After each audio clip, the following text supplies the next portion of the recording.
저희가 주목하는 주시 뉴스 중에 하나죠. 2011년에 선거에 디도스 있었는데 당시 수사 결과는 실무자들이 우발적으로 벌인 범죄다 이거였죠. 근데 지난 토요일 그것이 알고 싶다 해서 이 사건을 지상파에서 처음으로 탐사 취재를 했습니다. 예. BIP 5촌 살인 사건도 취재했던 배정훈 PD 전화 연결됐습니다. 안녕하세요. 네, 안녕하세요. 네.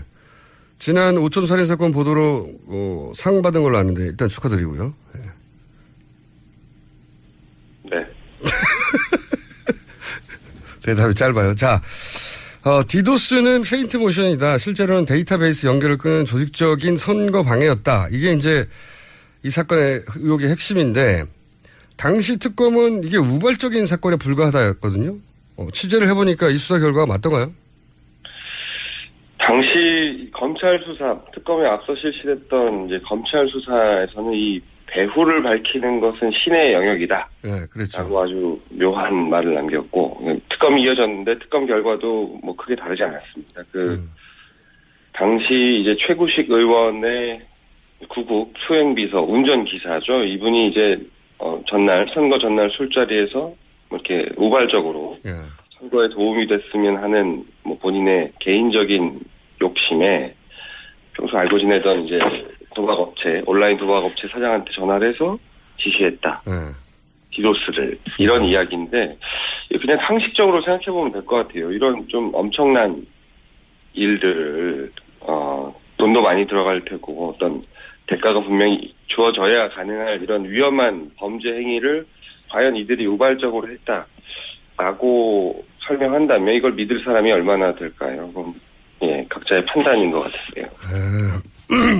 이건 어떻게 보십니까? 윗선을 밝히는 건 신의 영역이라고 했다고 방금 말씀도 하셨는데, 최근에 이제 시사저널이 보도하기를 박기태 전 국회의장이 연루됐다, 이런 제보를 보도했거든요. 윗선의 연루 가능성은 어떻게 보십니까?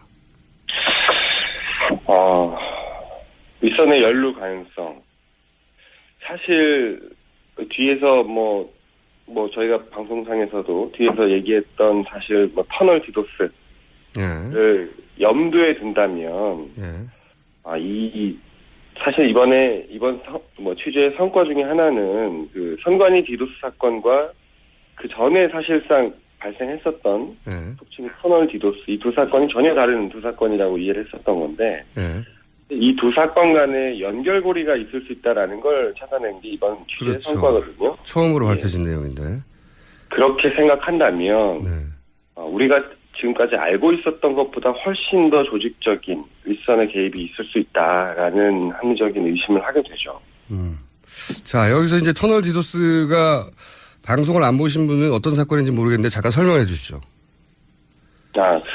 터널 디도스 사건은 사실 2011년 4월 달에 몇 개 되지 않는 지역에서 실시된 재보궐선거 때 발생한 일인데요. 이게 선관위 디도스 6개월 전에 있었던 일이에요, 이게, 그죠? 그렇죠. 예. 먼저 있었죠. 네. 터널 디도스라는 이름으로 명명된 거는 사실 한참 후의 일이고요. 이 방식이, 이 김해을 지역의 특성이, 김해 장유 신도시에서 창원 지역으로 출퇴근하는 이제 젊은 유권자분들이 많아요. 노동자분들이신데, 항상 이분들의 문제가 창원 터널을 지나서 출퇴근을 해야 되는데 그 시간대가 항상 정체가 된다는 거죠, 교통이. 그 정체되는 것을 이제 지역 사람들은 다 알고 있었을 텐데 선거 당일날 안 그래도 막히는 터널에 이제 경찰에서 갑자기 계획이 없던 공사를 실시하려고 하고 그러다가 이제 감시단한테 발견돼서 이제 물러나는 그런 해프닝들이 생겨요. 그리고 사실 추가적으로 확인이 되지는 않았습니다만 그 지역 사람들 사이에서 이제 공유되는 이야기 중에 하나는 그날 교통사고가 발생했다. 그리고 그날 트럭에 전복사고가 발생했다. 이런 이야기까지 돌아요. 결국에 이것들이 겨냥하고 있는 이야기 한 가지는 그 젊은 유권자들의 출퇴근 시간에 교통 정체를 심각하게 유발해서 투표를 방해하려고 하는 그런 어떤 지시가 있었다 사전에라는 의심이었거든요. 근데 이것이 1년 반 뒤에 당시 한나라당 그 중앙당 청년위원장이었던 손모 씨가 어떤 구속되기 직전에 자필로 쓴 진술서를 공개하면서 예. 이 터널 디도스가 그냥 단순히 발생했던 우연한 해프닝이 아니었구나 라는 의심을 불러일으켰죠. 예, 그분의 주장에 따르면 자신이 직접 1억 원을 그 지역에 전달했다. 터널 디도스를 일으키라고. 뭐 이런 네. 진술이 실제 있었죠. 예. 자필 진술서를 보면 좀 구체적입니다. 1억을 뭐 줬다 이런 단순한 표현이 아니라 예. 5천만 원은 누가 누구에게 예. 다른 5천만 원은 누가 누구에게 어떤 목적으로 이런 것들이 아주 구체적으로 적혀 있거든요. 예. 저희가 취재를 하면서 이 손 씨를 만났는데 작성을 하신 분이죠. 예.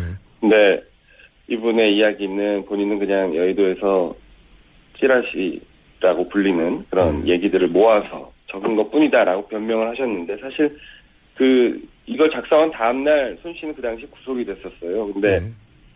그 구속이 되기 직전에 남겼던 주변 지인들에게 남겼던 얘기를 들어보면 이것이 본인을 지켜줄 거다라고 생각하고 일종의 보험으로 이걸 작성했다라고 기억하는 분들이 있습니다. 알겠습니다. 이제 이 터널 디도스, 온라인 디도스가 온라인 오프라인 차이만 있을 뿐이지. 그러니까 터널 디도스와 선거 디도스가 결국 선거를 방해하려는 본질을 갖고 그리고 연결돼 있더라 하는 이제 정황을 발견하신 거죠. 예. 네. 자. 예. 그러면은. 네. 그게 이제 이번 취재의 가장 큰 성과라고 보는데 어쨌든 이건 수사로는 더 이상, 취재로는 더 이상 밝힐 수 없고 그다음부터 수사 영역이 되는 거죠.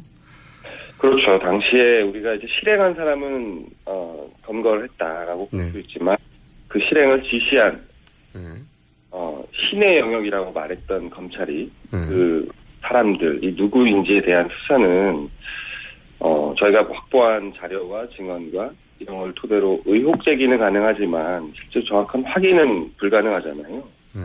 그리고 이 일이 발생한 지 벌써 5년이 됐지만 이분들이 대체로 실행한 분들이 출소를 했어요. 여기 연루됐던 분들이. 예를 들어서 박희태 의장 비서관 한 명과 디도스를 실행한 온라인 도박업체 대표 이분들은 출소했잖아요. 이분들은 어떻게 지내십니까 이제? 그러니까 구속되기 직전의 상황도 경제적으로 여유가 있지 않았어요. 왜냐하면 변호인도 고용할 수 없는 그런 경제적인 상태였는데 온라인 도박업체였기 때문에 불법이죠. 예. 네네. 그래서 이분 온라인 도박업체 사장 같은 경우에는 출소하고 나서 그 당시와 유사한 업체로 보이는 새로운 업체 하나 이제 런칭을 했더라고요. 근데 그 업체에 가보니 거기가 그 테헤란로에 있는 아주 고급 빌딩입니다. 그 빌딩의 한 층을 다 사용할 만큼 세가 얼마인지 물어봤더니 세가 한 1,000만 원이 넘더라고요. 직원도 한 10명 정도 되는데 건물 관리인들이 뭐 하는 회사인지를 잘 몰라요. 역시나 저희가 찾아갔을 때는 이미 뭐 이사 가고 인테리어를 새로 하고 있는 후임자가 그런 상황이었는데 사실 따져보면 그렇게 변호사도 수임할 수 없는 그런 수임료도 없는 그런 경제적인 상태였던 분이 교도소에 들어갔다가 3년 6개월 이상 복역을 하고 나와서 어떻게 이런 사업체를 또 바로 차릴 수 있었을까? 형편이 더 좋아졌더라. 예. 비서관 경우는 어떻습니까? 발음 계속 세네요. 비서관은 본인은 어려운 상황이다라고 저희한테 읍소를 하시는데 사실 저희가 이 비서관을 찾으려고 진주바닥을 돌아다니면서 들었던 얘기는 가족들이 보상을 받았다. 그리고 그 보상을 받은 것으로 진주 지역에서 방송에서 얘기해도 되는 업인지만 좀 불법적인 업을 하고 있다. 라는 그런 소문이 파다한 상황입니다. 어쨌든 오히려 더 형편이 좋아졌다. 역시나 라고 보여지죠. 그러면 이 질문 꼭 해야 될 것 같은데 지난 오촌 살인 사건 때는 이제 중요한 증인들이 취재 직전에 사망하거나 이런 일이 많았잖아요. 이번 사건도 그 윗선이 밝혀지면 사실 굉장히 치명적인 사건인데 혹시 중요한 증인의 죽음 같은 거는 취재해보니 없던가요? 그렇죠. 있습니다. 이 터널 디도스 사건에 관련해서 사실 이 터널 디도스 사건이 드러나게 됐던 계기가 그 배후에 관한 것이 드러나게 됐던 계기가 실은 이 아까 말씀드린 손 씨가 네. 그 정우택 의원이랑 이제 같은 지역에 거주를 하면서 예. 이제 상당히 여러 도움을 주던 아주 우호적인 관계였는데 그것이 깨지면서 당시 정우택 의원의 그 어떤 개인적인 비위에 대한 폭로전이 발생했었어요. 거기서부터 출발한 거죠. 결국에는 예. 예. 그러면서 그 폭로되는 과정에서 연결고리가 되는 인물들이 있습니다. 예. 해외 블로그를 운영하던 분들이라든지 돈을 그다음에 이 터널 디도스를 실행하는데 돈을 전달한 중간 인물들이 있어요. 예. 그 인물 중에 두 사람이 이번에도 사망하셨더라고요. 한 분은 트럭 옆에서 뇌출혈로 사망하신 채 발견이 됐고 한 분은 홍콩에 가서 자살을 하셨는데 시점이 묘한 것은 이분 두 분 다 수사기관의 수사 많이 좁혀오던 시점에 이런 일이 발생했다는 거죠.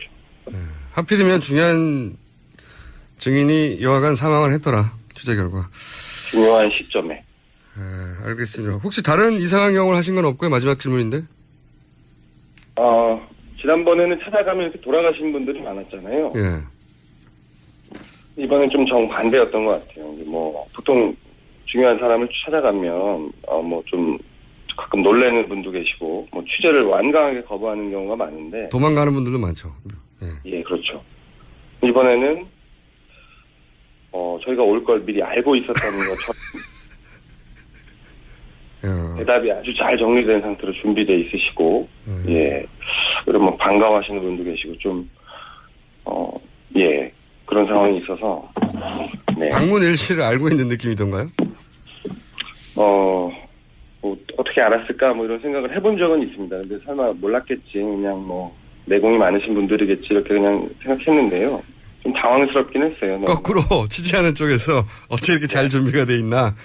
네네. 알겠습니다. 오늘 여기까지 하고 제가 물어볼 게 더 있는데 시간이 없어요. 한 번 더 모셔야 할지도 모르겠습니다.